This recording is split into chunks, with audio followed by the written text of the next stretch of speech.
Hey there! So, let's dive into the problem we're tackling today.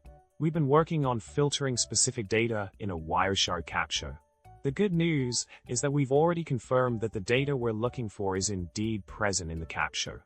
Now we're looking to take it a step further and fine-tune our filtering process to isolate the data we need.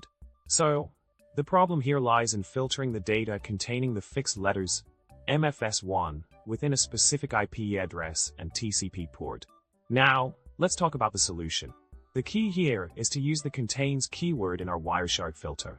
By incorporating the filter IP.dst equals and in TCP.port equals and in data.len equals 1 and in frame contains MSF1, we can precisely target the data packets that include the letters MSF1. This filter allows us to narrow down our search and focus solely on the data packets that match our criteria, making the process more efficient and effective. In summary, we've successfully addressed the challenge of filtering specific data in a Wireshark capture by utilizing the contains keyword in our filter. By incorporating this filter, we can easily isolate the data packets containing the desired information. I hope this solution proves helpful in your networking endeavors. Well, that's a wrap for today. Remember to subscribe, like, and leave a comment below with your thoughts. Until next time, happy filtering!